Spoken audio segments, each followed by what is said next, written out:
Hey, what's up, bitches? CG, Big C, Young Kings FLA TV, let's get it! Hot music, we got it. Hot topics, we got it. Black power, we got it. And knowledge, we got it. We got it, we got it, we got it, we got it, we got it, we got it, we got it, we got it. Got spirit, we got it. Having fun, we got it. Get work done, we got it. Number one, we got it, we got it, we got it, we got it, we got it, we got it, we got it, we got it, we got it. CEG. We got that hot sauce, baby, and we put that sauce on everything. LA Young King. We got it, we got it, we got it, we got it, we got it. CEG. We got that hot sauce, baby, and we put that sauce on everything. LA Young King. We got it, we got it, we got it, we got it, we got it. Young Kings, doing your thing. TV. Welcome. Everybody, welcome to another broadcast of CEG TV in the building, where we're giving you hot topics, we're giving you entertainment, we're giving you educational advice, and we're giving you everything that you need. We got it. We got that hot sauce, baby. Hot sauce. We're gonna cover everything, and if there's something that you guys want to see us talk about, just comment, put it in the comments. Let us know how you feel about the show, how you feel about our advice, the things that we say, if it's helping you. If you want to also be a potential guest on the show, you can also contact us. We're going to have that information located in our credits. So right now you are with Candy Apple Red. This is JG, the one and only. And it's Big C. You know what I'm saying? We're here for the people. Always. For the people. Always. And if you wanna give donations so we can get out of this little room into a real office so we can serve you guys better, please do. Yeah. You know, $1, $5, $50, $1,000, $100, whatever you got. Yeah. Whatever your pockets, or your bank account allow you to do, we will appreciate it very much. So with that being said, we're gonna go ahead and give y'all the news and let y'all know what y'all need to do so you and your family can be safe and live good. Right. Long and prosperous. Long and prosperous. Always. Alright, so we got some topics today about reparations for Black Americans. It's one of the topics. We're also going to be covering the stimulus package and some information about the COVID vaccine. And we'll be right back. And welcome back to CEG TV, where we got all the hot topics of the day. So right now we're going to jump into our first topic, which is reparations for Black Americans. And most of my information is coming from Brookings.ed, but also our own views and opinions about reparations and why we should receive reparations. They did hold a meeting with the committee for jurisdictions of receiving it, of why Black Americans should get reparations in America, and some have their own opinions of why we should not.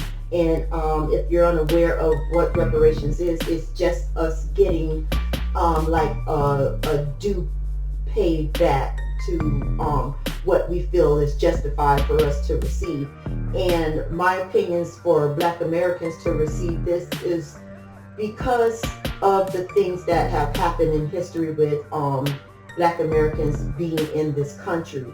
And one is the form of wealth building. It gives opportunities that address racial disparities in education, housing, and business ownership. So this is just something that will help us to build, to give us a start, to put wealth in our community. because everything drives on money, whether you like to hear that or not. If you want a better life, better health, better future. And so that is why Black Americans deserve, I believe, to have reparation. So many other races, nationalities have received reparations in this country. Being Native Americans have received billions of dollars because this land basically was taken away from them. Japanese Americans received 1.5 billion from America for reparations, and the Jews for the Holocaust received 3.45 billion. And also whites have received reparations that was taken away from blacks. The term 40 acres and a mule, that was supposed to be given to blacks after the war.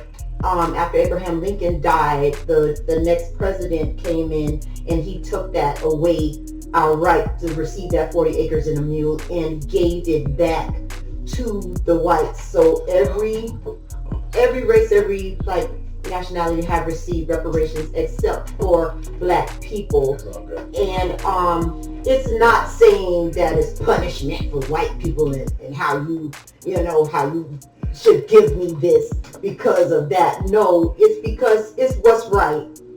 We fought in the wars, we've been lynched, we've been beaten, and this is still going on. It's not something that pay us back just because of the 400 years of slavery. It's including that, but also what's going on in this country right now, how they had the segregation, how they had blacks murdered for no reason, how they prevented us from owning homes and getting a good rate versus what another race would receive. It's something that just what is right to do, because everyone has received it, and it shouldn't be a question of why we should not. It shouldn't be a question at all why we should not. And this is some ways how it says that it can help us. It will help with our health, of course, because we have to pay for the doctor. We have to pay for medicines, and most blacks would get sick less because we would have the means to afford better, take care of ourselves, better food, healthier food, not be hungry. It would also help with education, because we can send our kids to a better school, send them to the colleges to learn. It would help in wealth building for businesses to give us a startup, because most businesses, regardless of what race, because I work at a bank and they come and they ask for loans to start a business. So that's to also start a business, also for home ownership. It would help us to own our own homes, own lands, and not to just always be struggling living in a community where we have to get vouchers, and live in the lowest poverty-stricken, community. So it helps. It's what could build this country. But the fact is that they had to have a meeting to see if we deserve it, and why we deserve it. It should be a no question of why we deserve it. So that is just some things that I got off of the website, and it also states that education is real important, because it says white high school dropouts have more wealth than black college graduates. Wow. And that's another subject. So they have they have an upper hand. They have a startup. They have a way to help them when they get up and walk out the door, versus what Black Americans have. And then there's also a matter of who should receive it, because the debate also was, it's a lot of people that are mixed with black. It's a lot of people that are not straight from Africa here, but they're like from Jamaica, or from another like Haiti, or or like our vice president, who's Jamaican and Asian. So they was considering who should get what. So this website was pretty good on explaining who should get what. So if I being a flat out African American, I should get reparations. Reparation. And it's called Payment for that. But if someone like Condoleezza, like if she was denied education, she should get reparations based off of education because of they wouldn't let blacks in school. They wouldn't let stuff like that. So it's called the HR 40 slavery reparations. Okay. So if you want to look it up, it's the HR 40 slavery reparations, and they've been fighting for this for a long time. I believe they've been fighting for this since like 1968 or even further back than that. And it's been like 40 years. They've been fighting for it for at least 40 or 50 years. Yeah, 60 or 50 something. Yeah, 52 years. Wow. Yeah, that's a long time to be fighting for something that everyone else received with no question. No question, but we gotta be question of who, what, when, where, why, how. This nation is wealthy. It can because of our ancestors. Because it was built off of our ancestors. It was built off of us fighting in wars. It was built off of us picking cotton. It was built off of us plowing the lands. It was built off we of work for free. We worked for free. Well, not us, our ancestors. But also what's going on today. Today is modern day slavery. Modern day slavery. Right. You know what I mean? It should be. It would give us an equal playing field. Yes. Which I guess. And we'll be able to take care of our own. Yes, exactly. It will be able to take care of our own. We won't have to be on welfare. Right, exactly. Stuff won't have to. It won't be. We won't have to be taking taxpayers' money. Exactly. We like the Jews. We will be able to have our own community, our own police force, our own doctors, and all of that, man. We can take care of our own, and we can provide. We can play a big part in trading and bartering and stuff like that in the different communities around the world. Exactly. We'll be able to do like the Nigerians do. We'll be able to do like the English people do. We'll be able to do like the Western people. You know what I'm saying? They all come together in the United Nations, and they come to the table with their monies. We're Americans, but it's like we're just here to work. That's not right. We're not here to contribute. Yeah. We're here to work, and when we're done, when we're too sick, when we're too old, and we're not strong enough, they replace us. Right. And we have to get out of that bracket because we're too great for that. We come from kings and queens. Right. You know what I mean? And now, now that the younger folks are seeing it, and the younger folks are sick and tired of this job. They want better. They see how their white counterparts grow up, you know what I'm saying? And they see how much different their lives are, how they're able to take trips and be gone for the different countries, and so on and so on, man. I know God meant for everyone to be able to see this beautiful planet Earth that He created. Not just be stuck in a concrete jungle, watching gang wars, smelling pissy elevators, and crack vials and drugs all over the place. That's jail. That's hell. Yeah. That's hell. That's hell on earth. Yeah, and if I was a doctor or institution or vendor, I would want my clients to be able to pay me. Yeah. Wealth could bring wholeness. Mm-hmm. Yeah. But all it does is it hurts. It can even hurt the rich, because how would you stay rich if no one has no money? Yeah. So if everyone could sustain, everyone could pay their bills, I'm out of debt and you are paid. You don't have to put me in collections. See, it works in both ways. Yeah. So you have to think about it as a circular structure. Yeah. Right. You help us, we're gonna help you. You help our small businesses. We help your corporations or conglomerates. You know what I mean? You have to. You have to make us understand that we truly need all this. Like you know what I'm saying? And well, they have to understand. You know, so we already understand. That's what they say. But like this contribution with the HR 40 will help us like in limelight with a lot of things. You know, not just with like debt, but with just helping us reach out there with like a better lifestyle because we can actually help provide for families and upcoming families and future generations. That's right. So, you know, this is a good stepping stone for the future, you know, in many different ways. So our next generations to come don't necessarily have to worry about like, you know, a food meal plan or eating. Exactly.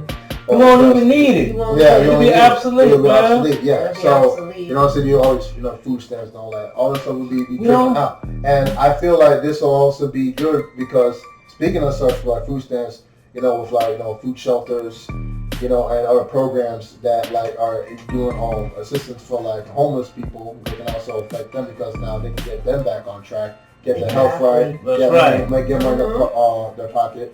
You know what I mean? So all this food relief programs, so all that stuff will not necessarily be needed because everyone has their own official assistance. And less crime. They know where to get there. Less crime. And I want to go touch on that too. So see, crime rates will go down. You know what I mean?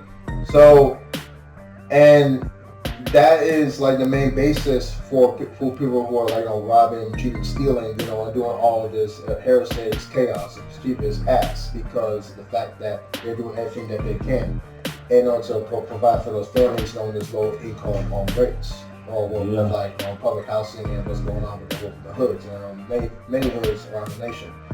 Another thing that can stop, you know, the influence of drugs. People not being stressed out anymore. You know what I mean? Like, so they don't have to be like completely tolerant or hooked onto the influence. So now that's a domino effect. People not going through like, you know, DUIs or like any type of like drug programs where they have to get themselves back on track. You know what I mean? They're not strung out. You know, they're eating better. You know, they're living better. So their self-esteem, their mental awareness is completely clear. I think it would cut out a lot of mental health. What I'm trying to get at. So this has all around domino effects that can help us out in many ways, not just a financial basis. You know, just living life and well-being, learn how to be full well-being. Right, full well-being and just like being prosperous all around. Exactly. So all around. So I definitely agree with HR 40 being, you know, it should be passed. You know, we should not be waiting for 52 years. You know, it's not right. You know, this is going to be a really big momentum changer and a great step for the black community because when we get this, you know what I'm saying, lots of things we'll be able to change for the better. I mean, like, it's a no-brainer. Like, you know, we don't have to be going back and forth, a year after year after year. And another thing. I say get it on. Yeah. For those people who are worrying about us getting money, moving next door to you, dating your daughters, blacks, whites.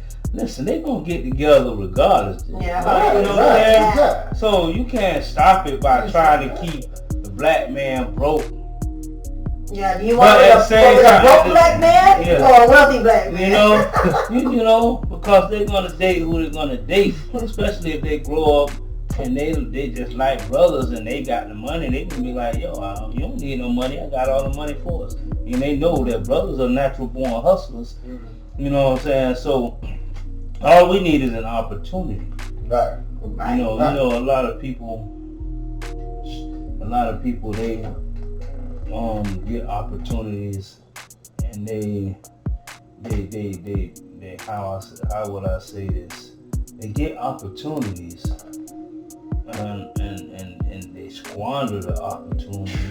Yeah. It's because they don't have people to model what it is to take advantage of your opportunities. Right. Because they're raised by a bunch of people that are superstitious. There's a lot of them superstitious. A lot of them grew up seeing their parents in the bean fields and picking cotton. And that junk is not too far off. You know what I'm saying? Because I hear the stories from my mother about when they grew up and how they had to. So a lot of black people, if y'all don't know, a lot of black Americans, kids didn't go to school because back in the day in these countries, areas, they had to go help their family. That's why people had black people got a lot of brothers and sisters, because the more kids they had, the more crops they were able to tend. And I remember my mother was telling me that sometimes they didn't even go to school because they had to help with the crops. A lot of black people didn't even go to graduate high school or get an education or know how to read because they were too busy picking cotton and peas and stuff like that. And this was not too far. This was in the 50s. The 60s and the 50s and the 40s. I was born when Martin Luther King got killed. You know what I'm saying? So we need those reparations because we are a product of our environment. Right. And change the cycle, break the cycle. And for we're gonna let y'all see these gentlemen who have gone to college, got their education, and doing very well, and they're very smart and intelligent. But to me, they appear to be selfish because they're happy with, being the token people that they let through, and the rest they're hell bent on keeping you down. Because there's a lot of people who played sports and went to college that are working on construction sites and working for people today. Yeah, so that is our next topic that we're going to touch on. What Stephen was just a big C was just touching on. So we'll be right back after this. All right. Now I got some great. I want to hear what y'all got to say about these guys. Herschel Walker, I always respected this dude. He went to University of Georgia. He was a Heisman Trophy winner. You know, when I saw this, man, I was blown away. This guy has a lot of accolades. He's a great individual as far as sports and a human being. But what he was saying, and I don't even believe the stuff that he was, because he was reading it off of paper. I don't believe he wrote this crap. But y'all be the judge, man. It's not a lot of black people who think the way he thinks. It's just, I'm gonna go ahead and be real. Some house niggas. Y'all can bleep out, you know what I'm saying? Uncle Tom. This has been like this ever since slavery. This is just modern day house niggas. Modern day dudes who are in the big house. But instead of them living in the physical mansion with the massa, and they working doing maid work and all that, staying clean. They ain't gotta work in the field. They let you get rich, and as long as you go for as long as you're on their side and leading the other black people, helping them to brainwashing them, being overseers over the black people, and telling the black people, no, you should take the vaccine. And if you don't know, you should not want $15 an hour for minimum wage. Or, they've done so much for you. We're doing good. In 40 years. But everybody else got their reparations. So y'all gonna check this out. Y'all tell us what you think.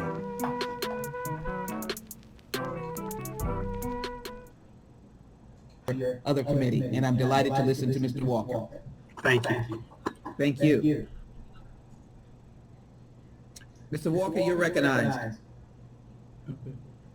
Chairman and ranking members, I thank you for this opportunity to speak on reparations, which has been spoken about many times over my lifetime, but over the past year has become a hot topic. I asked the question why. There's been many surveys show that a large percentage of black and white teens would say racism is better today than yesterday. We use black power to create white guilt. My approach is biblical. How can I ask my Heavenly Father to forgive me if I can't forgive my brother? I never want to put anyone's religion down, but my religion teaches togetherness. Reparation teaches separation. Slavery ended over 130 years ago. How can a father be asked his son to spend prison time for a crime he committed? In the case we speak of, we're researching farther back in history, a history many are not taught or spoken about in school. America is the greatest country in the world to me, a melting pot of a lot of great races, a lot of great minds that have come together with different ideas to make America the greatest country on earth. Many have died trying to get into America. No one is dying trying to get out. Reparations. Where will the money come from? Does it come from all the other races except the black taxpayers? Who is black? What percentage of black must you be to receive reparations? Do you go to 23andMe or a DNA test to determine the percentage of blackness? Some American ancestors just came to this country 80 years ago. Their ancestors wasn't even here during slavery. Some black immigrants weren't here during slavery, nor their ancestors. Some states didn't even have slavery. We as black Americans have always wanted what the Constitution stated, all men, black, white, and today Latino, Asian, Italian, etc. should be guaranteed the alienability rights of life, freedom, and the pursuit of happiness. Years later, after slavery ended, Dr. King, I Have a Dream speech, said, the signing of the Emancipation Proclamation was a great beacon of light, but hundreds of years later, we're still not free because of segregation and discrimination. Today, I call that reparations. Stop there. That's enough for I him. asked my mom. Stop it. I don't want to hear no more of this dude. I don't want to hear no more of this guy. Come on, is he serious? Is he serious? Can I say something? Say something. He's talking about the Bible where it says the Heavenly Father says to forgive, but he's also missing the point of reparation. Reparation isn't about forgiveness, it's about atonement, Right. justification, and amendment, and peace. God speak on those things. There is a day of atonement that Jesus died for justification and amendment. This is for amendment and peace. It's not about forgiveness, because if you hurt me, you bringing me flowers isn't making me forgive you. Right. You giving me something. No, it's the peace and me saying I pardon that. He's talking about forgiveness. We're not asking for reparations for forgiveness. No. We're asking for peace, amendment, and justification. That makes no sense. And then to say how we're getting by better, he's in another world than us. He's a millionaire. He's getting his information from a small group, but he's not getting it from the 10 million kids that don't have food on their table and have to go to a no child hungry fund. He's not asking them. He's not asking the woman that's working 2 jobs that have 6 kids and they won't qualify her for food stamps because she makes $10 too much out of the bracket. He's not asking them. This is not about that, Herschel. And where were you when George got shot to speak for black people? Well, he got choked. Or choked to death. Where were you when he was choked? Where was he with Audrey? Where was he? You know. Where was he to speak for us? You know, you acting. like this thing was Like passed. it's personal. This is the thing, and it leads me to this old gospel song for you, Herschel. If you can't help me, please don't block me. Yeah. Get out of my way and don't try to stop me. If you can't help me, because this is for help. That's for help. This is for what's right. Build our people up. Because the native Indians, they're still receiving reparations. Yeah. It's not they paid them one time. No, they're still receiving. They're still getting it. They can say, oh, I'm living a better life. I got casinos everywhere. Yeah. We're rich and we're millionaires. Yeah. They can say that. But it hasn't stopped. He's saying where the money is going to come from. They have their own police department, their own land, all of that. All of that. You know where the reparations is going to come from? The same place that's given the Indians, the Japanese, and the Jewish people their reparations. It's going to come from that same place. Why are we excluded, man? Why we can't get our reparations? That right there, for him to come out of the blue, because I didn't hear him speak up. Yes. I didn't hear him speak up for any other thing for black people.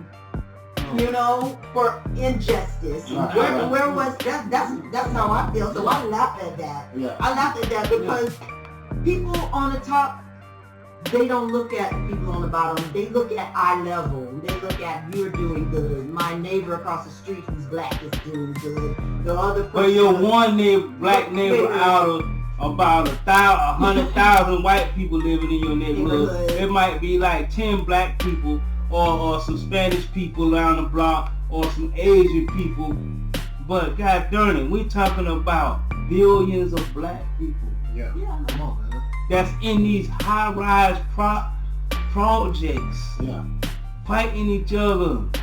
And then you got these Haitians and Jamaicans and Dominicans and Spanish, Mexicans and Cubans and all that fighting each other like a bunch of crabs in a pot just because black people ain't get their reparations. Because I guarantee you, we are the most talented people on this earth, and everything that we come up with, you guys take it and capitalize off of it. Always.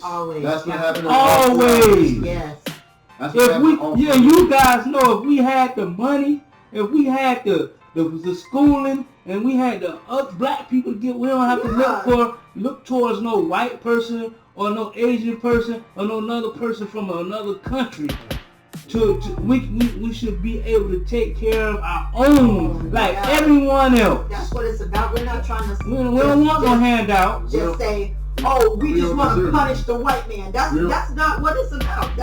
It's about what is due to us, because that was stolen from us. The horse in a mule, that was stolen from us. We're supposed to have that, but that's my opinion. So, Jay, what you got to say? Man, I gotta go say, like, why are you gonna put us on the back burner, man? We cannot be no third wheel with this. You know what I'm saying? This right here is owed to us. You know what I'm saying? We help you guys in a very prosperous manner in order to like get and build a nation. You know what I mean? So for you to go speak out like that and to not say like, we consolidate all of the native people that are out here, let's like try to make a living, just like at a stand note. It's just very sad that you're making this type of particular speech that's not really necessarily like really holding any real weight or any real ground as to what we have been establishing for like many years, many centuries.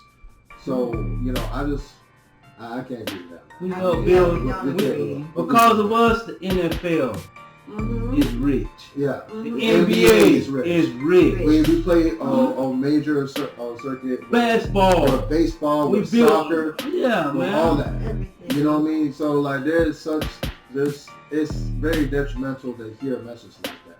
Right. It really is. It really is. Because it cringes me like each and every single day. And Steve has a really good point as to like all of the stepping stones that we did, that we established, a lot of other nations and races have always, capitalized on that, on our success. And it's not saying that we made everything, but like all the most important inventions, man, the most important ones, electricity, all that. You know what I'm saying? Open heart surgery, the red light. It started by us. So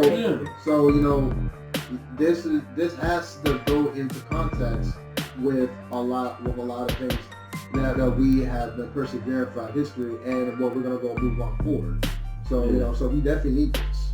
Yeah, man. You know, no questions asked. We cannot be playing no third wheel. We're not asking for no handouts. Right. We asking for handouts. You know what I'm saying? We just what want you do it to us, just like everybody else. Just like And everybody now, else. It should be a matter of question, because why is it so easy to decide for all the other races? you know what pisses me off?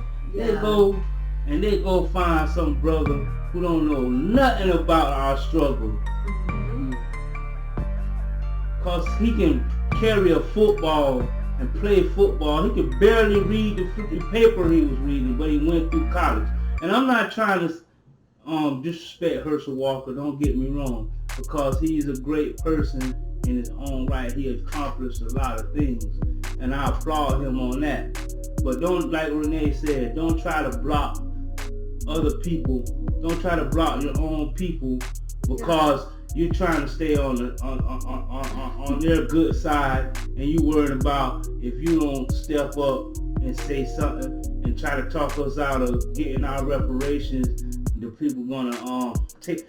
Why is these rich brothers? You already got paper. That's what well, I'm you saying. already got Why paper. do you care? Why do you care? Why are you taking the time out to come and to talk against it? What is it affecting your life? You know what I'm saying? You know? What is it? Why would would you even? You can say, don't give me my portion then. Yeah, don't give me. I'll donate my portion. I'll donate my portion to the other races, homeless, or whatever you want to do. You know, don't accept it. Don't accept it. Right. If you want to be against it, if they say yes, we will get it. Don't accept it. But don't try to stop us. Don't block us. Don't block us, man. That's not being a help. You're living in a false reality. That's right. And before we go, I don't mean to cut you off. Oh, go ahead. Because I don't want to stay too long on this topic, because we got this one more dude. It's even worse than Herschel Walker. This dude will make my skin crawl. Ugh. Yeah. All right, so we're gonna get y'all hear what this dude gotta say, and y'all, man, leave in the comments what y'all think of these people, man. Please do. All right. Let's do it.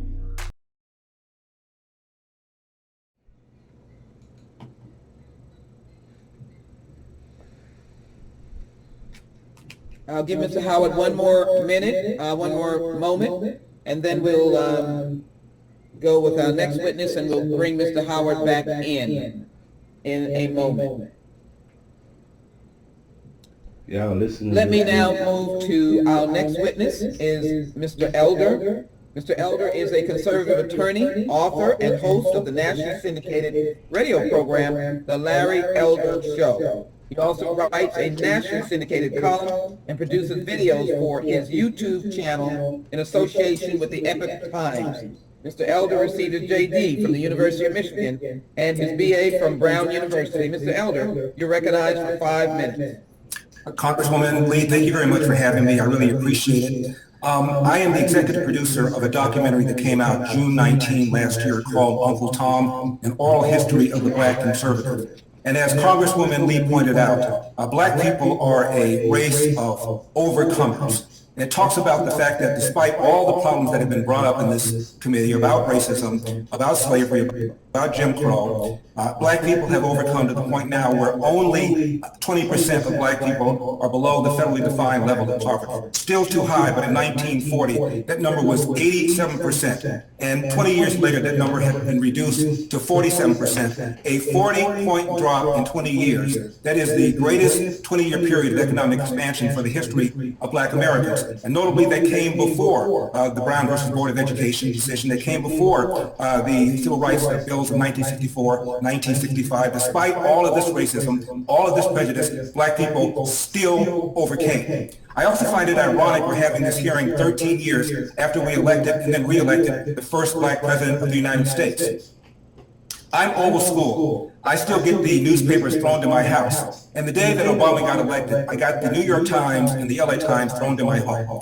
And on the front pages of both newspapers, there were colored pictures of black parents hugging their kids, crying, saying things like, now I can say for the first time truly that if you work hard, you can be anything you want to be.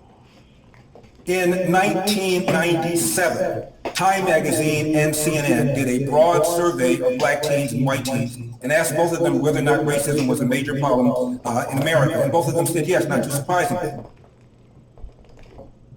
But then black teens were asked the following question: is racism a big problem, a small problem, or no problem in your own daily life?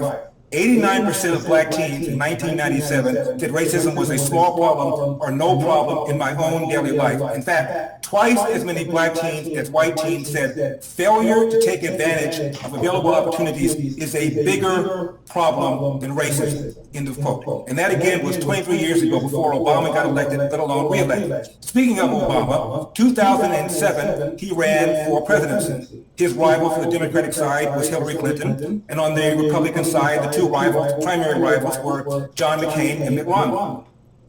Gallup asked whether or not Americans would not vote for a black person, referring to Obama, would not vote for a woman, referring to Hillary Clinton, would not vote for a Mormon, referring to Mitt Romney, would not vote for a person as old as John McCain would be, 72 years old.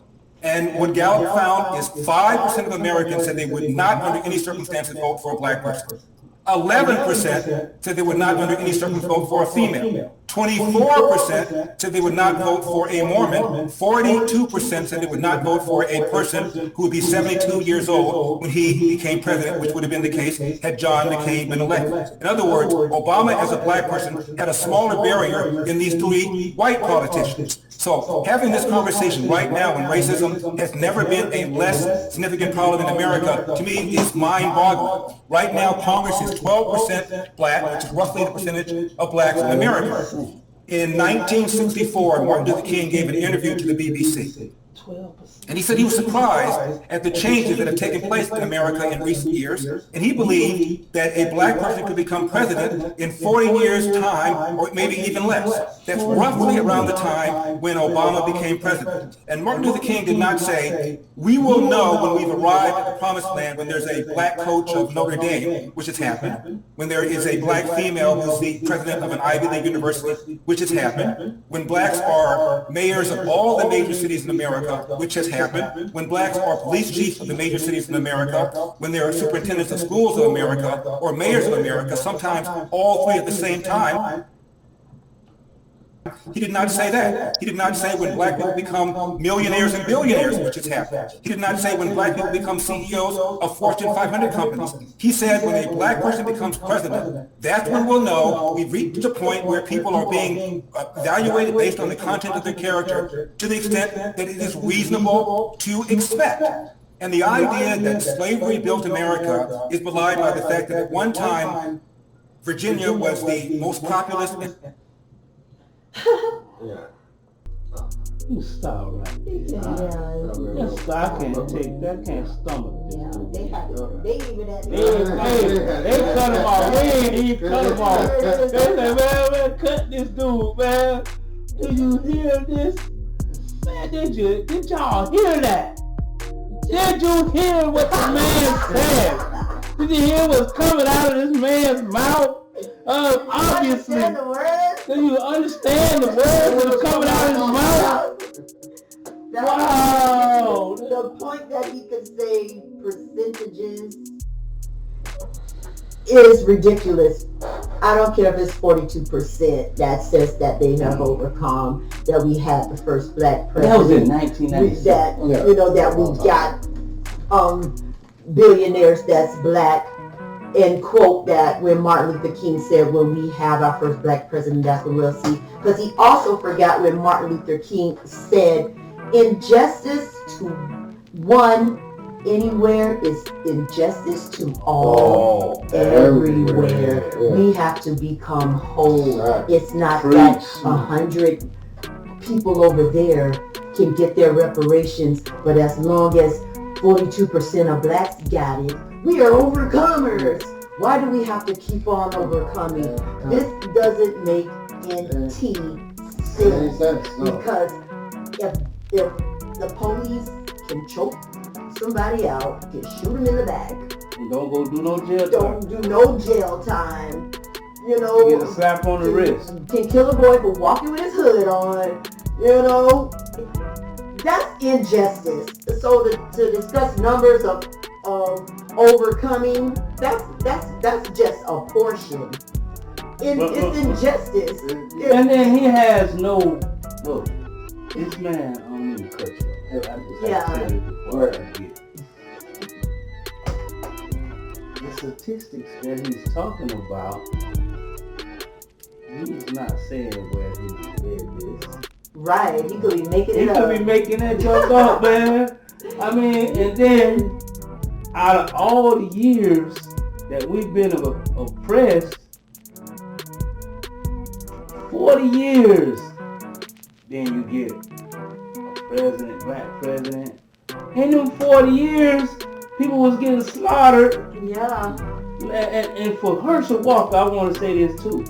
You ask where the money gonna come from. The goddamn trees they hung our people from. Yeah. Get it from there. Get it from them trees. Cut some more goddamn trees down that we planted anyway. All right. Yeah. But what I wanted to say, I had to get that out because I thought about that. He said, where we gonna get the money from? The trees, goddamn. Trees you hunt the niggas from. Okay? That's what I'm talking about. And another thing, this guy talking about he can't fathom why are we talking, why are we trying to get reparations and cause we overcame so much. Just why don't he talk about how much we could overcome if we had the same, we were treated the same way a white person was treated. Exactly. We can overcome so much more where we don't have to keep trying to wake up and overcome. Yeah. We trying to overcome. The promised land. Jesus about to come back. We need to get to that promised land. And that had zero to do with reparations. He could quote numbers of the first black president. In 40 years. Yeah. What does that have to do with reparations? Nothing. He's really just like, kind of just like mimicking what's going on with like statistics with history. But once again, just like with Herschel Walker, you guys are not covering the whole blanket on the whole situation. And we just, we got to get into the know and the details with the big picture. Right. Okay, you got to surround yourself with the truth of the matter is that we still going through this horrendous process, each and every single step by step by step. You know what I'm saying? Each and every single act, every single law that be passed on, we're still seeing the same problem on black communities. What you're saying, we're getting slaughtered. You know what I'm saying? We're getting manhandled like in a Holocaust. Yeah. We know. Yeah, and it's more relevant than ever now. You know what I'm saying? We're not necessarily talking about what's been happening for the past. We don't need another black history lesson. We're talking about what's going on with the facts now. Right now. What are we going to do now? What are we going to do in order to reprimand all of the stinginess that's placed upon us with the black community? What does it take? What are we going to do? We got to keep on coming. Because it's the same cycle that's going to keep happening for the next 5 years, 10 years, 15 years, 20 years, 50 years. Unless we put a stand now, we have to do it. Okay, and now, I'm going to cut y'all off, bro. I'm watching the time. We're going to let y'all hear from a brother, a real brother, that's for the people. And he going to give y'all the real tea on what's going on. Y'all check it out.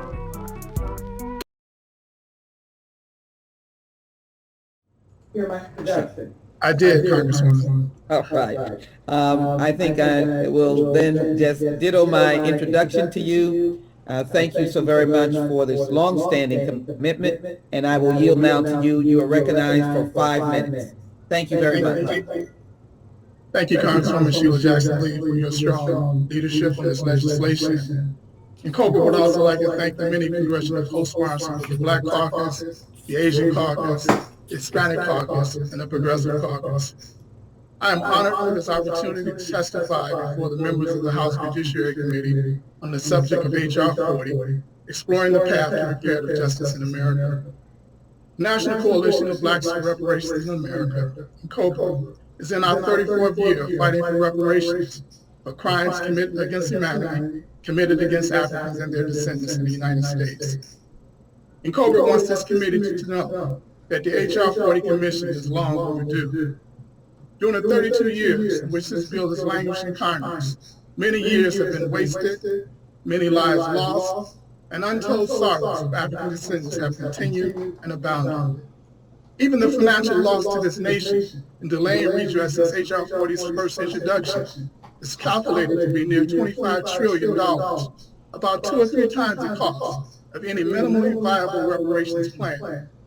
This means America would have gotten a 100 to 200% return on a reparations program if it had taken steps to do so. America would in fact be ready today if it had acted correctly at any time in its past. Even still, the opportunity for true greatness can begin with the rightful action of this 117th Congress. H.R. 40 purports to establish a commission to do a comprehensive investigation into the wide scope of harms committed and the range of injuries still being suffered by 48 million Black people in America. The highest standard of reparations is needed to adequately address over 400 years of atrocities and compounded and concretized injuries that this community endures. No quick fix, no singular action, or tweak here or there in existing policy will do. America must engage in full reparations. Full reparations is the international standard for reparations, and the COBRA declares there's no rational reason why the highest standard of redress should not be applied to people harmed by its own government in so many ways and for so many years. Full reparations has 5 encompassing areas of repair. 1, cessation assurances and guarantees of non-repetition. America must cease all continuing wrongful and injurious acts and put in place structures to ensure that they do not resurface in another name, as slavery did during the Jim Crow apartheid period. The second area of repair is restitution.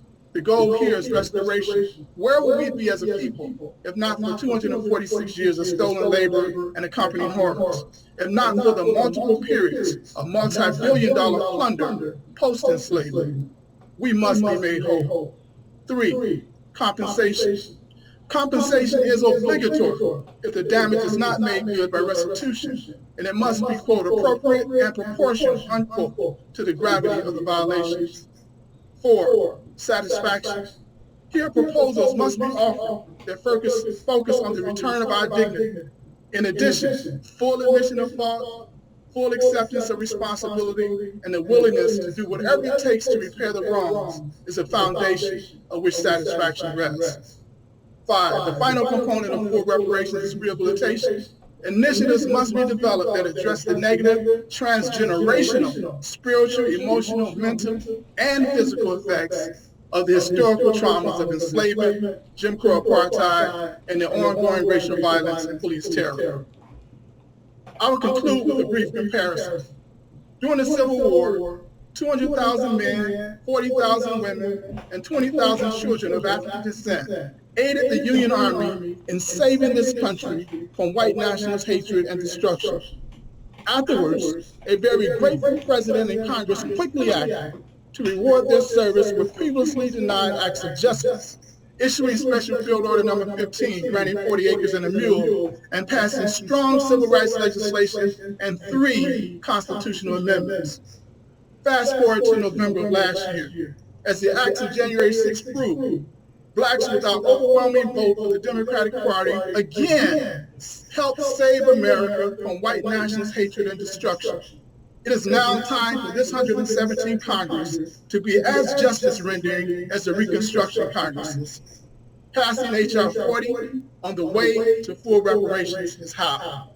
A Luda Continuo, Pomoja, Mbili Shaka, Asante Sana, the struggle continues. Together we will be victorious. Many thanks to this community.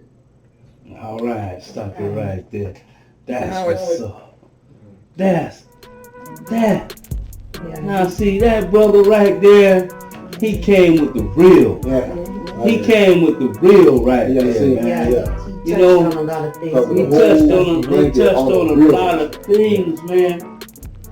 Because a lot of that stuff that happened to our people is the reason why our people act the way they act today.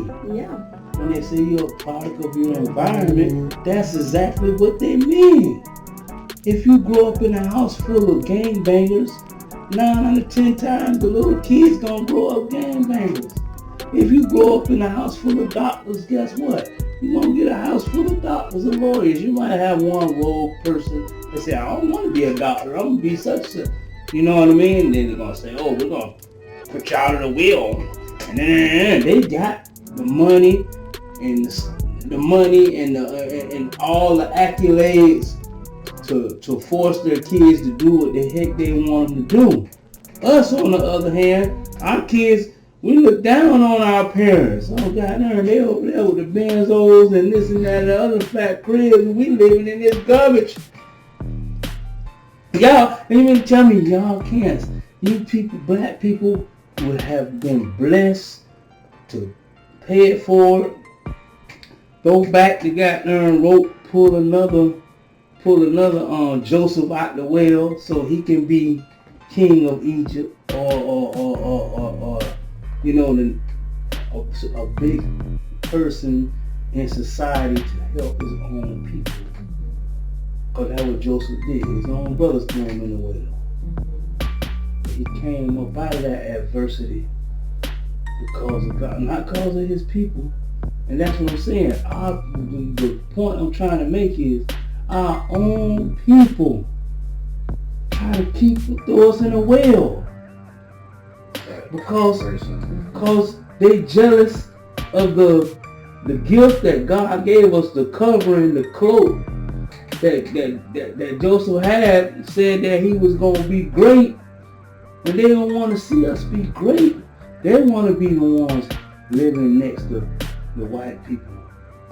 They want to be the ones children grow up and be great and own businesses and let us just work for them.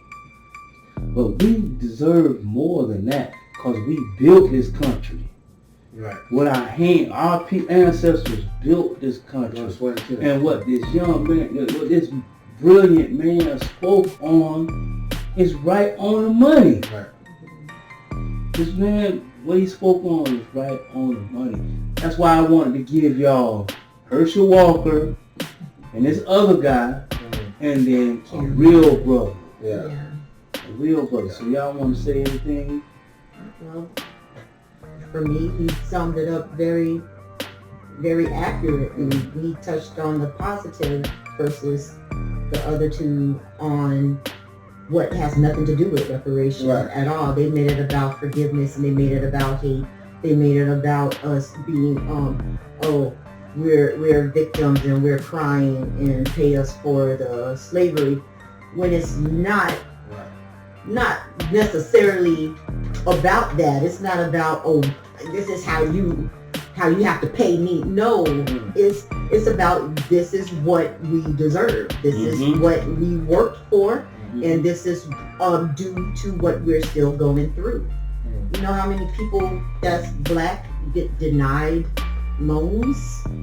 Can't get a mortgage, can't get a home, and if they do, it's going to either be their interest is way higher, or they're not going to get as much, and they're not going to live in the best of places. There's a lot of black people that do live in good places, but 10 times out of 9, I know it's backwards. 10 times out of 9, it was unfair how they got it. You know, you gotta pay more. They don't, or because the name of their daddy, they know what I'm saying, or their mama. You know, what automobile they came from. It's about, you are supposed to give us the 40 acres and a mule. That's what was in the law. They took it, and then, just like he said, you know, people can do much better. You have a much better life. They could, which would help you. Like and he pointed out that they would have been getting more money. They would have been getting, because you know why? Just like what we said before we even showed this.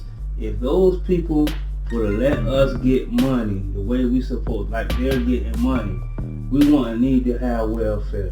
It won't be no gang banging. It won't be all this crime. And that's exactly. It won't be all this crime. All this drug selling and murder and mayhem and hating on each other.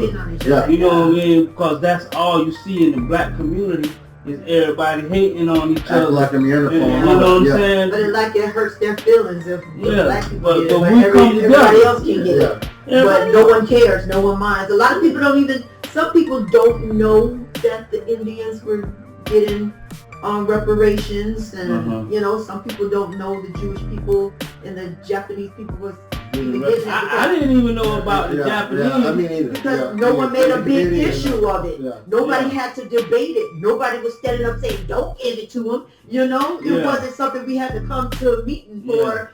They gave it to them. But with black people, we got to try to fight and give you 99 reasons. But being black ain't one, you know? And then they find these black people who don't even give a goddamn about their own people to speak for us. Who the hell is you to speak for me, bro? You don't even live in my hood. You're not. I mean, you ain't going through what I'm going through. Matter of fact, cause you're rich, you play basketball, football, you play football. They tell their children, oh, he's not black. That's what they do, y'all. You know, that's what they do. Sadly, they tell them because the kids like, well, we're not supposed to like black people. Why we like Michael Jordan? Why we like Herschel Walker? Why we like Magic Johnson? Why we like you know, any top athlete of today? Okay, they tell their kids, oh, they're not black, they're rich. And they also owe for Black Wall Street for burning that down. Yeah, they owe for that because we would have been doing so much better if we still had Black Wall Street. And then talking about overcoming and being conquerors and everything, no one got anywhere by themselves. No one. No one has success by themselves. Right. Someone had some help somewhere. The English are overcomers. The white Americans who fought the English, the white Americans who fought the English off to call this place America during the Boston Tea Party and all of that, they fought. Right. They fought to make this America. They had some help some kind of way. Yeah. Why can't America? They didn't want. This would be a help. That's what I'm saying. This would be a help, and it'll help me. It'll help you. It'll help us. That's right. You know, even people in other countries. Yeah. Right. It will help people in other countries. You said a good example. A good example. That's right. To put over there. Yeah, you have. Let's charge off some credit. Let's debt owed on student loans. Less fraud. Less fraud. Less, you know, health, you know, bills unpaid.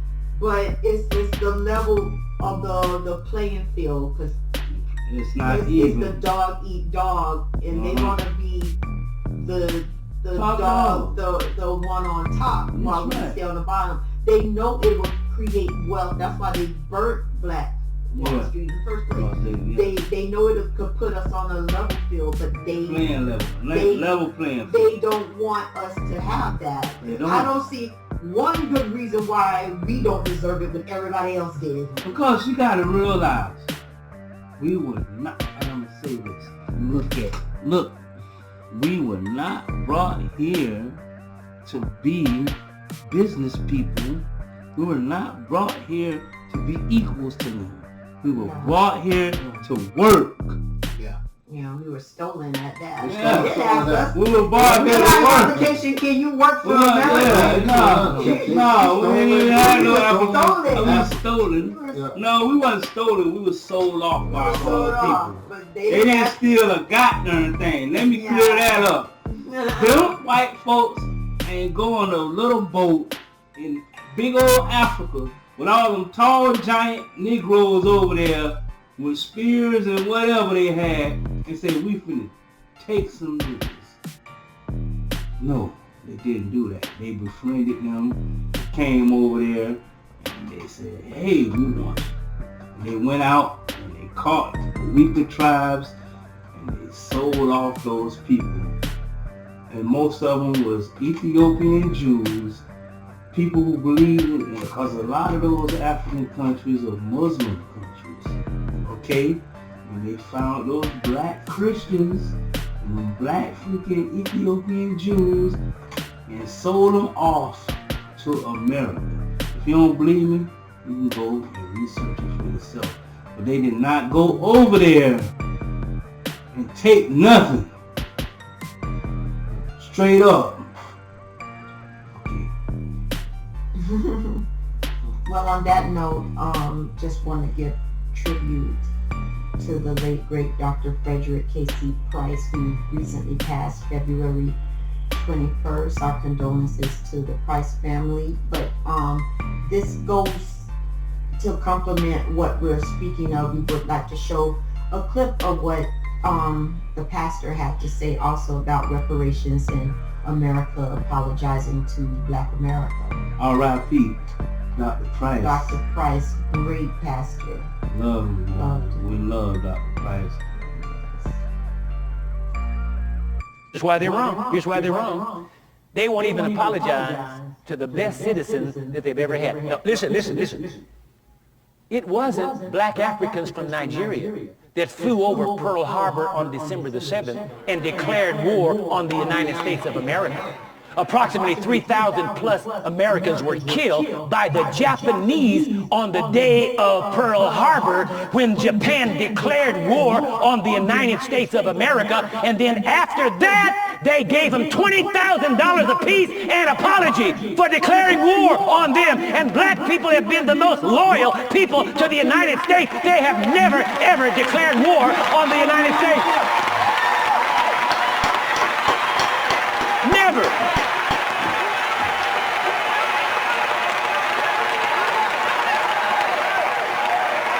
Listen.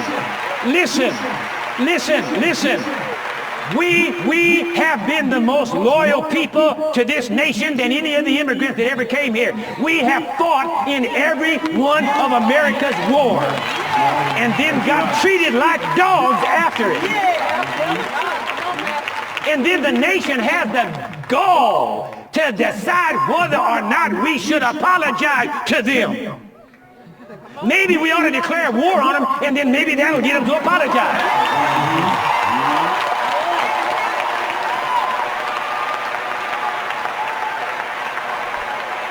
I mean, right is right, doggone it, right is right.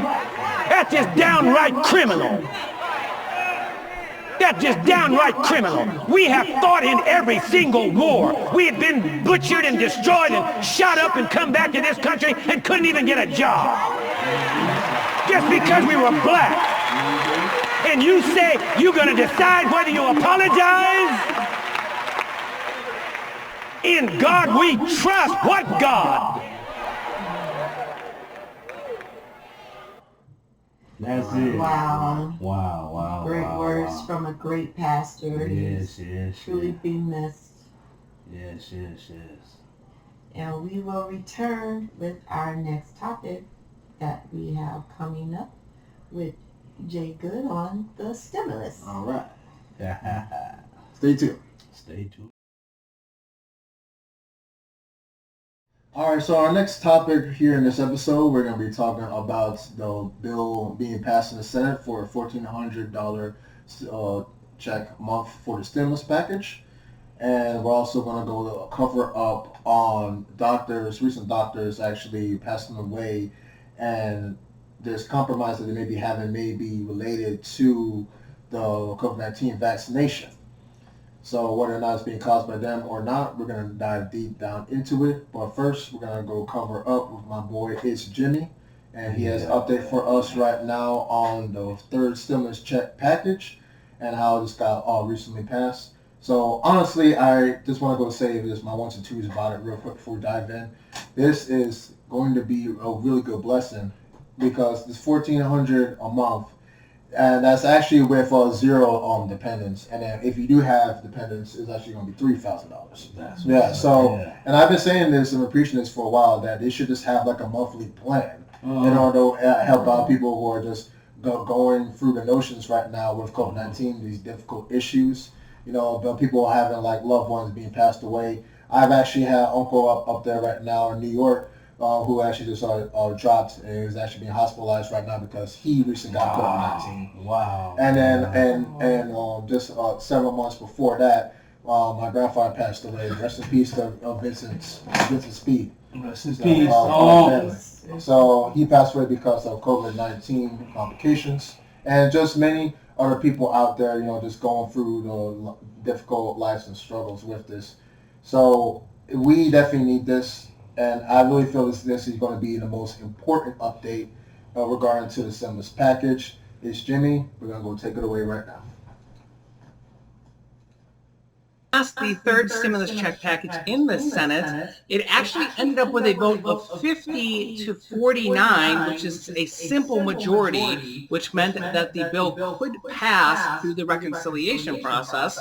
Although Vice President Kamala Harris apparently didn't get to use her reconciliation card and didn't get to be the tiebreaker vote because there was one Republican from Alaska who had to go home for a funeral, although we know that they would have voted no anyways. So Vice President Kamala Harris didn't get to pass the tiebreaker vote, but it did pass with a simple majority of 50 votes yes. All Democrats, all 50 Democrats voted yes, and 49 votes no. All 49 Republican senators voted no to the third stimulus check package. Now, this comes as the Senate literally was in session since 9 a.m. Friday. They actually went and kind of voted through the night on the vote-a-rama process, the amendment process. Mitch McConnell tried to adjourn until this morning, and the Democrats overruled him and literally worked throughout the night without sleeping. And they passed it, I believe, at around 12-ish noon today. So maybe closer to 1. So they literally worked without sleeping. Imagine Mitch McConnell and Chuck Schumer and Bernie Sanders. They're working until noon the next day, pulling an all-nighter without sleeping. I know that doesn't sound like a good day at the office for me, but apparently a lot of people were kind of getting a little crabby. As you can see here, the Senate chamber was holding a marathon voting session known as the vote-a-rama, where any senator can force a vote on potential changes or amendments to the mammoth relief package. Democrats have rejected a series of proposed Republican changes to the bill, which is exactly what I told you would happen. Any amendments at this point would just further delay the bill. The Senate voted on more than 30 amendments or motions to alter the bill as of 11:15 a.m. on Saturday, as the grueling session appeared to be taking its toll and stretched beyond 24 hours. Tempers started to fray on the floor as sleep-deprived senators slogged their way through Republican-sponsored amendments, many of them intended to be used for political attacks at a later date. Senate Budget Committee Chairman Bernie Sanders vented his frustration after Senator Rick Scott, a Republican from Florida, offered an amendment that would block lawmakers' pay when Congress fails to pass an annual budget. Quote from Bernie Sanders, "My colleague from Florida may not know it, but this is a budget. It's a $1.9 trillion reconciliation budget, which in fact turns out to be the most significant piece of legislation for working people that has passed in decades." So that's funny. It's ironic because, as you see here, Senator Rick Scott, a Republican from Florida, offered an amendment that would block lawmakers' pay when Congress fails to pass an annual budget. And Bernie Sanders reminded him that this is a budget. It's called the budget reconciliation process.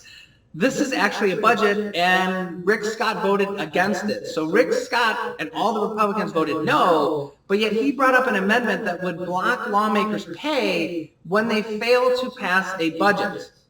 So he basically was bringing up an amendment that he was voting against. You can't make this stuff up. It's just beyond words what happens in Congress.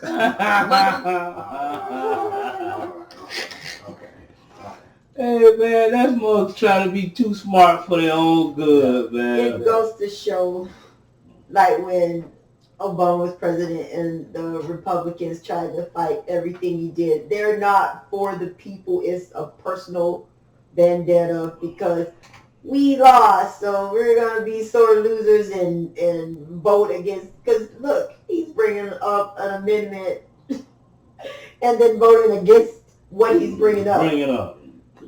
What kind of sense does that make? It doesn't even make sense because they're just looking to give them a hard time. Yeah. That's it. That's all, like, man. give you a hard time. It don't even have to make sense. They don't care if it's going to help people at all. All they want to show is they're in control.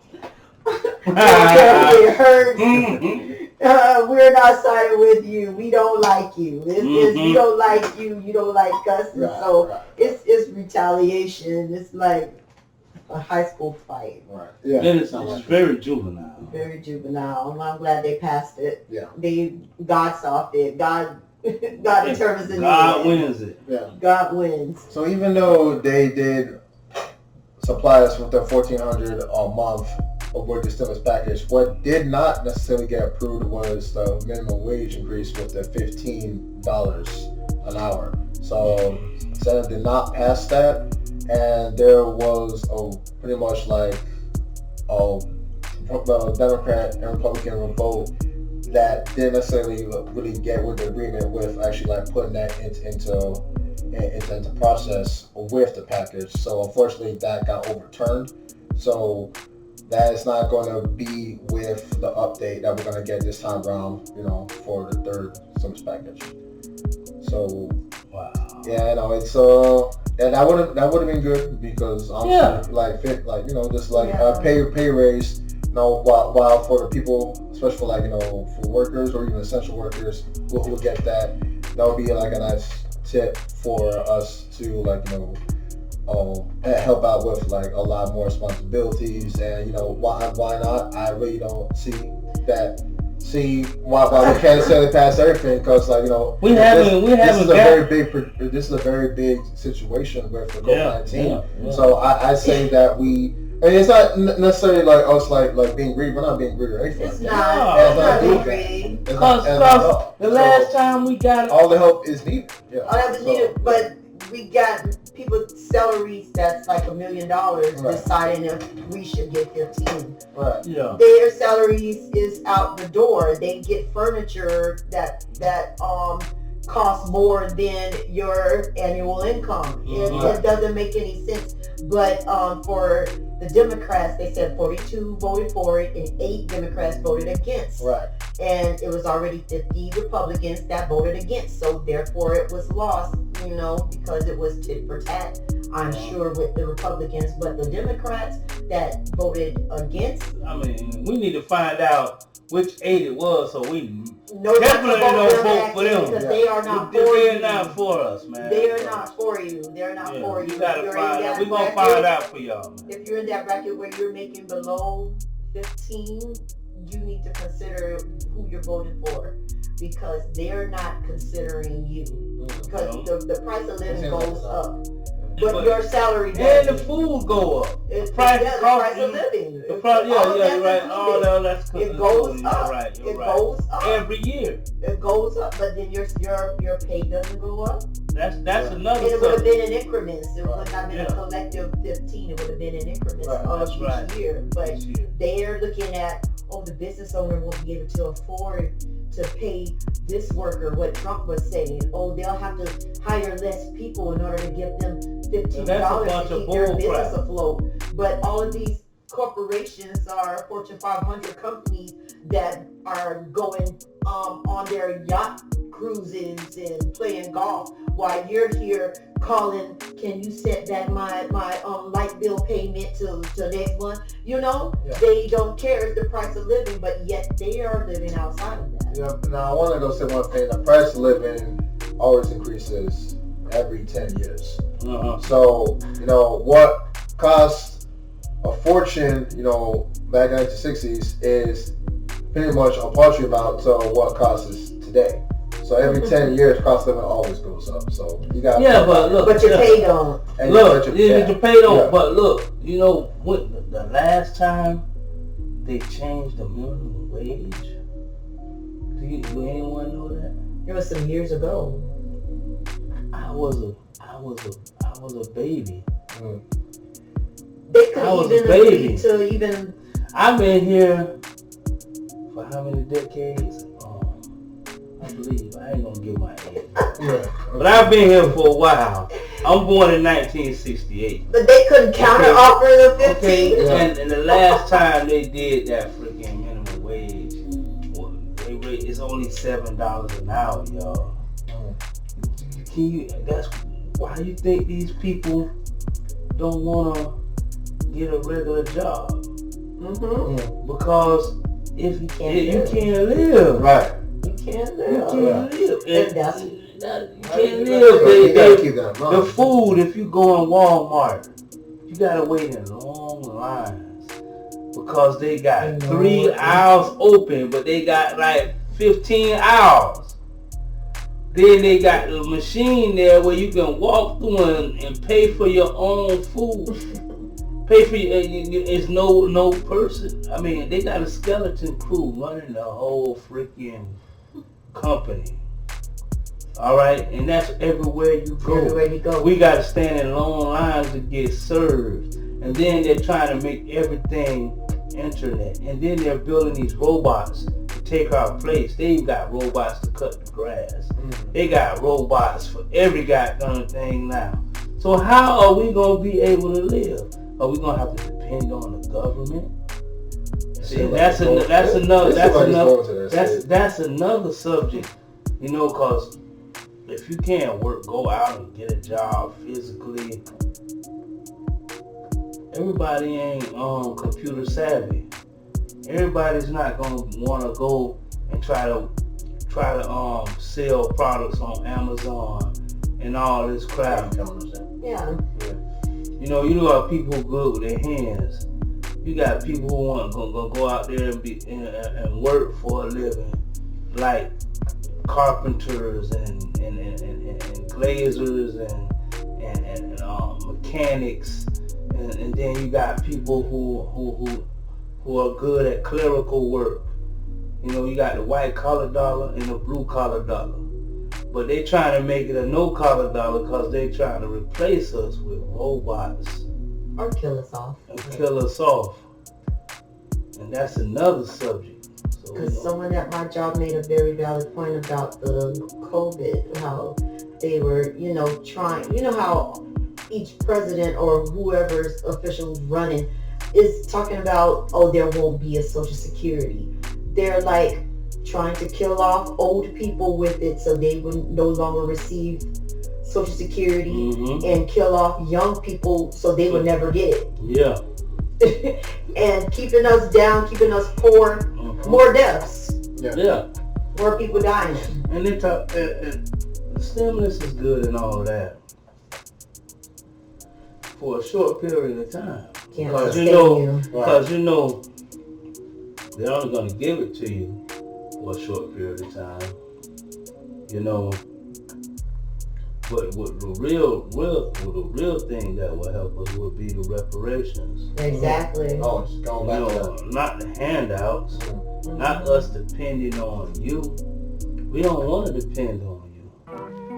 You said we don't want to work. African Americans don't. No. We've been here so long. We've been here so long. Y'all don't reverse the hands of time on us and want to make a brother do. You want to pay us $7, $8, $9, $10 an hour, $12 an hour. You know what I'm saying? And then you want to make us work 2, 3 jobs so we can't raise our children. The streets are raising our children. Right. If you gave us the reparations, we could make our own daycare centers. We could go get our own businesses. We can be self-efficient, if I said that right. Yeah. You know what I mean? And we can be an asset to America. We can be an asset instead of us. All right, and not a liability. Definitely. We want to be an asset. We don't want to be your entertainment anymore. Yeah. Not just that. I'm saying that's what it is. Yeah. We don't want to be your entertainment. We don't want to be your help. All right? For those who want to go work for people, that's cool. But we want a level playing field.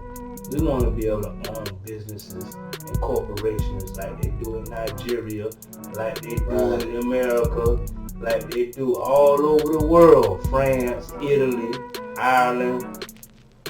We want the same opportunity as the Western people, as the people who come from Germany and all over the world, man. We want that opportunity to be able to contribute to the world. We don't want to be looked at as the help anymore. That's my take. Alright. Very powerful, man. Honestly. So, cannot reprimand what we work.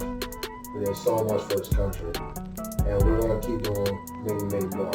But you got to put into steps. You can't just reverse time. You can't just put us into this modern day slavery machine or capsule and just like keep on making us do the same thing over and over again without any type of repercussions. No, that's not how it works. And so we can build and become our own entrepreneurs. We can become our own success, in many different ways. Not just with entertainment stuff, that's what Steve saying. So it's very important that everybody here can become their own unique individual success. And the only way that this is ever going to go happen if they give us what is due. And we stick together. And we stick together. We don't stick together. If we be like Herschel Walker and the lawyer that we showed you, and a few more athletes out there that's freaking trying to straddle both sides of the fence. Me personally, I want to ask you, Herschel Walker, how many jobs have you created in the black community? How often do you visit the black community? I ain't even go there. I was about to ask you, is your wife this color or this color? And if she is or ain't, it shouldn't matter. It's a heart condition. We're human beings. Human beings supposed to look out for human beings. But God said, love your neighbor like you love yourself. And even if we live in the hood and you live across the tracks, we live on the planet Earth, so we're still neighbors. England is our neighbor.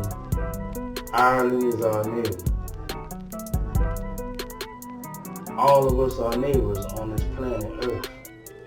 So why are you guys trying to keep a group of talented people that have a lot to offer down? Why are you trying to take us off the face of this earth? It's a reason. Because all we want to do is have the same opportunities. Fair. We will be treated fair. That's all I got to say. Everybody good? I'm good. Good? Everybody good? We're good. All right. So that is it for the $1,400 stimulus update. $50 an hour. Really wish that actually got approved. That would have help a lot of people. Help a lot of people in a whole lot of ways.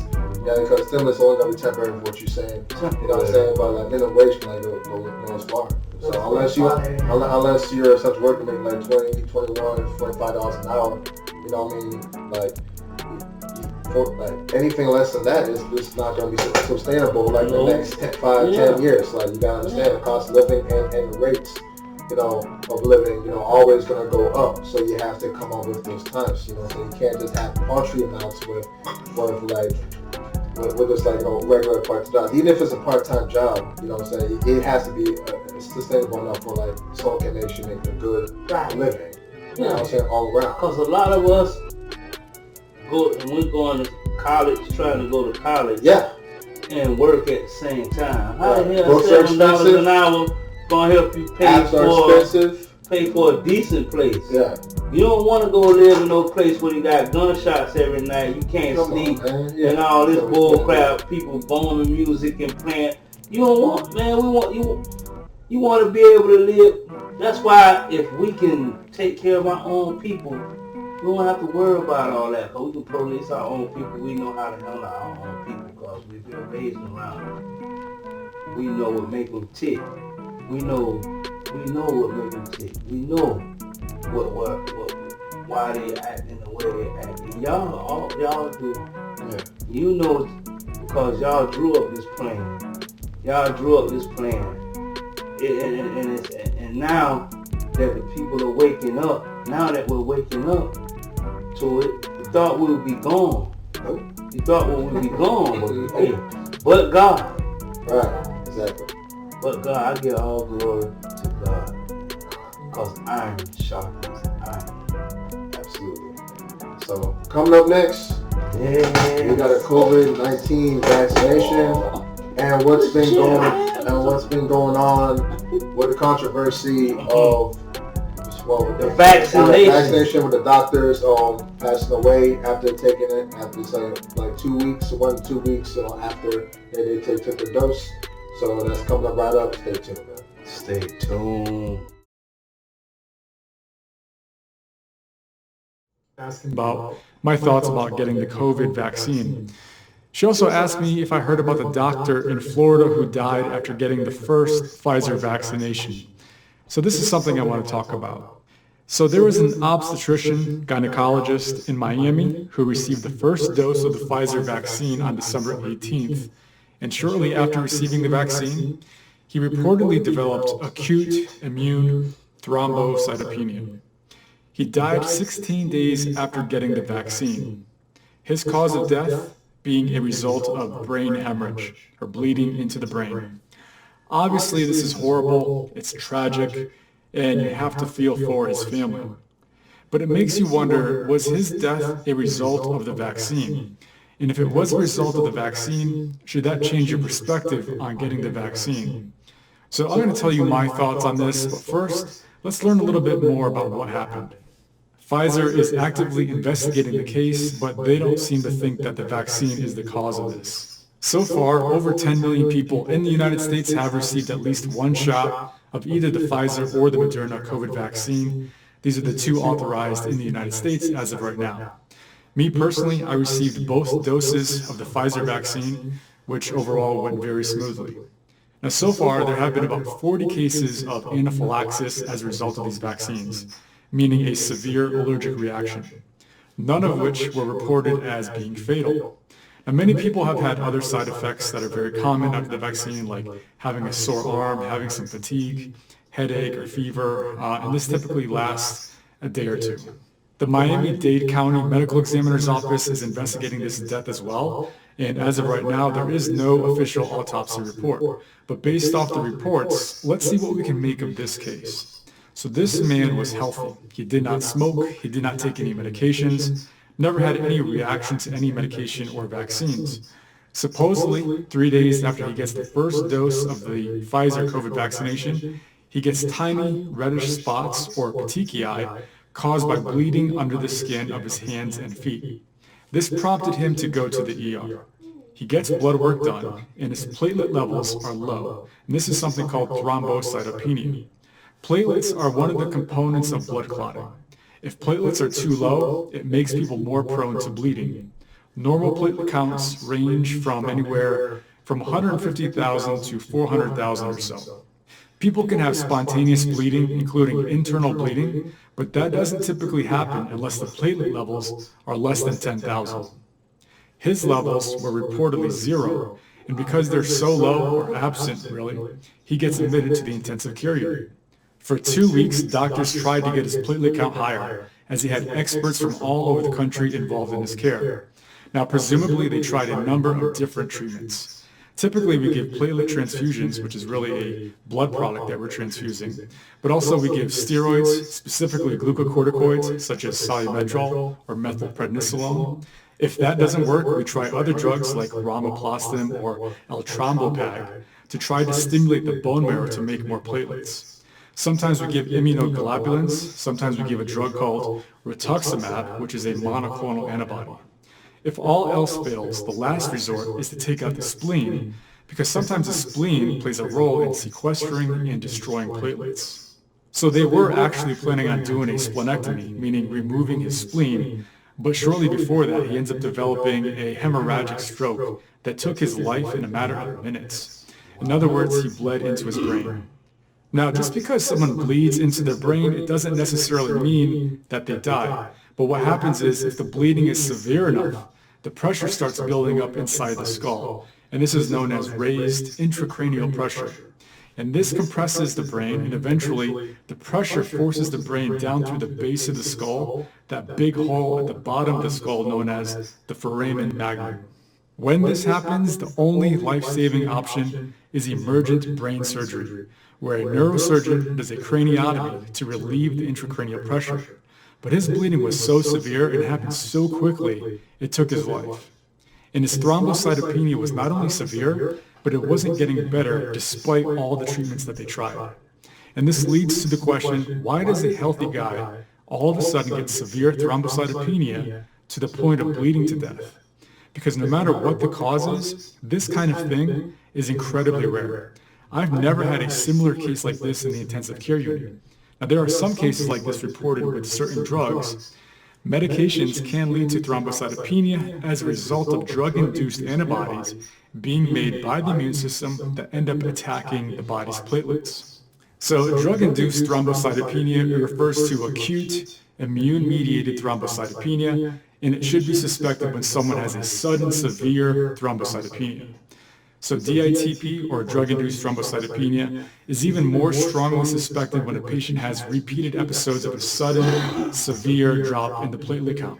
By far, the most common drugs that cause this are things like quinidine, the blood thinner heparin, and then also sulfonylureas like trimethoprim sulfamethoxazole, aka Bactrim. And also there's other antibiotics that are fairly common that cause this as well.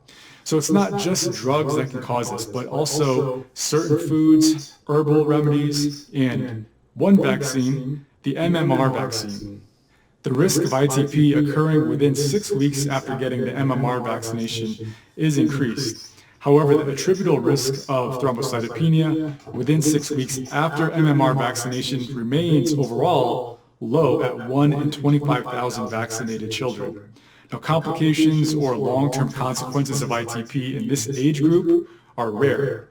For the majority of children less than 6 years of age, the illness is self-limiting. Vaccines stimulate the immune system and in theory could, in rare cases, cause it to mistakenly identify some of a patient's own cells as enemy invaders that should be destroyed. But with that said, millions of various vaccinations. See that? Yeah. You see, you heard what it, you heard that man say? They can mistake. See the other blood cells as the enemy. And that's how they, you know, and that's you it's like you're shooting craps. You take this vaccine. Yeah. You know, it worked for him, he said that. But for the doctor, and the doctor was much older than him. That's not funny. Before you guys continue, I just want to let you know also there's another doctor on getting this from the source of the Defender. The Centers for Disease Control and Prevention is investigating the death of a 36-year-old doctor in Tennessee who died February 8th, about a month after receiving the second dose of a COVID vaccination. You see? Wow. I don't know if there's different vaccines that they it's two. Yeah, there's two. It's the one he just said, and the Pfizer, and the Moderna. Yeah. So there's two in the United States. There are other ones. Yeah, there are. I heard about Johnson around the world. Johnson. There are other ones around the world. You know what I'm saying? But in the United States, it's the Moderna and the Pfizer. Yeah. All right. So y'all be careful, man. I know it's a lot of people tell you, well, I took it, but it depends on the person and how your body reacts to it. You know. So if you're not getting sick, if your immune system is strong, and you don't have no problems, don't fix it if it ain't broken. Yeah, always. You know what I mean? Eat healthy, drink the tea, the herbal tea, vitamin D, zinc, exercise. You know what I mean? Don't put a lot of stuff in your body that's gonna cause your immune system to get weak. And if you have children, teenagers and stuff like that, when you're at a certain age, like 50 and up, you don't need these kids running back and forth, having all their friends over to the house. Yeah.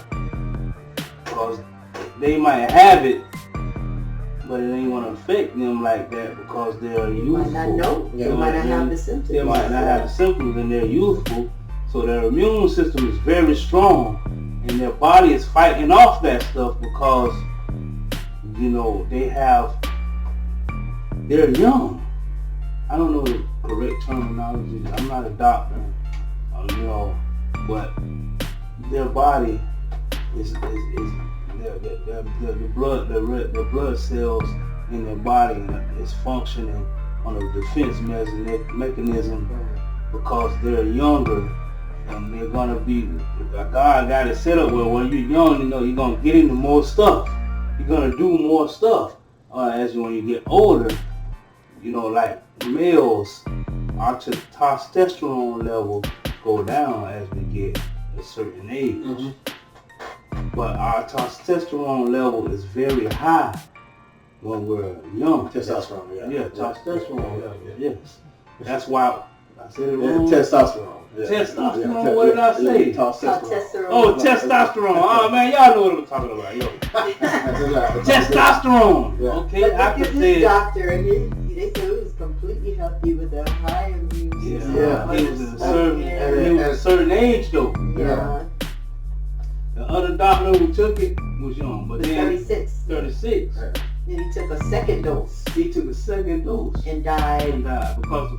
Days And then later. I heard about, and we're gonna give you the information where we found this. We're not just looking on the internet, finding this stuff, and not doing our research.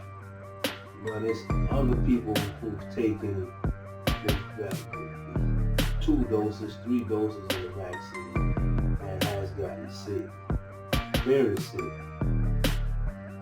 But that's for another show. You know, if you got anything else to say? Well, I would just say, because my aunt said she just took it, and I know J.Gooden, your mom took it, and I know it works for other people, and some people it don't. It's like with me, it's I don't know what your choice is, but with me, I'm hearing the good and the bad, so you're like weighing it out, like, do I eat the meat and spit out the bones? So for me, and my advice is to pray about it. Pray and ask God if if you should take this and if it's safe and to protect you, even if you did take it, to pray and ask God to protect you and keep you. But I have to be directed from Him. Yeah. I want to go know. Yeah. I want to go know one thing. It's like do they do like careful examinations, like real tests, like do they test like on animals first, like for the vaccinations? They have to go see if there's any particular breakthroughs that may happen. You know what I'm saying? They did mention side effects, which I totally understand, which is normal. But like this right here being a rare case, I mean. But you're actually injecting the virus in you. Yeah. Like most yeah, because most right. Yeah, you actually are. So if I don't got the corona, why the hell else would let you put it in my body? Well, the reason why that's the case is because they wanna read like the information, like please like one of the antivirus reads the information of that virus and then creates a copy, and then what they do is that like they enforce and create like some type of molecule in order to help fight off that. Recognize it as a germ. Right. And be like, this is so, I gotta attack this. Right. So when somebody else sneezes on you or cough on you, right. it's there, just like the flu shot. Okay, now, my other question. But we don't like getting the flu shot. Right. I never got a flu shot. I never got a flu shot. You know, and I can't remember the last time. Recently, I had the flu. You know what I'm saying? Well, flu symptoms. I don't know if it was the flu because I didn't go to the doctor, but I drank a lot of green tea. And you took the COVID test and it was negative. And it was negative. Twice. Yeah. It was negative. But all I did was drink a lot of water and drink a lot of tea and ate soup. Just like back in the day. When we were younger. And I sweated. And it went through my pores and it was gone. Me, after I pray, I take a lot of vitamin C and drink a lot of orange juice. And it's like gone. Yeah, gone. Yeah. It's gone. That citrus really helps. This is a new virus. This is something different. It's like an animal virus. It doesn't attack our body naturally the same way that a COVID actually would. So those methods might not work. Might not work. So this is touch and go. That's why I say pray. Pray and do your research. Do your research and do what they tell you and instruct you. A lot of Christians I have heard died from it because they said God protected me. He protects you, but he also protects you in instruction. You know, just like he told Moses when the death angel was passing through, put the blood seal on the door. So don't feel like, oh, well, it ain't just gonna happen to me. I don't have to wear a mask. Yeah, be ignorant like that. No, if he instruct you, listen to the instructions, and then he says obedience is better than sacrifice. So be obedient and put on your mask.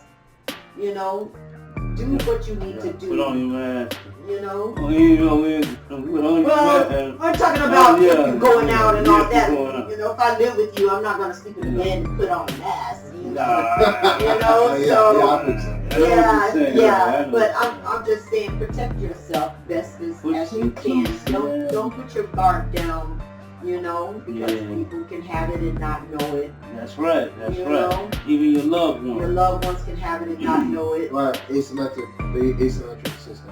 Yeah. Asymptomatic. Asymptomatic. Right. Yeah. So be careful out there. Yeah. Take your vitamins, eat right. But this is a wake up call for people. Definitely. Yeah. Take care, look out, and know God's coming back. You know He's coming back, and don't you know. Go out there and be hanging out with reckless people, doing reckless things. Like I said, it might not affect you, but you might have a grandma or uncle or auntie or a mother that you go home to and she'll get sick, or a father and they'll get sick and get the corona because you got it. And it ain't gonna kill you because you're young and your immune system is strong. But a lot of these people, they're older and their body can't take that kind of how would I say it? That kind of abuse. Not abuse. Well, they can't take their immune system is not strong enough to take what your immune system can take because they're older. You know what I'm saying? And you must be aware and you must think about the people that you're gonna go around after these wild parties and stuff y'all young folks be having. You know what I mean? You gotta get us walking around here with no mask on.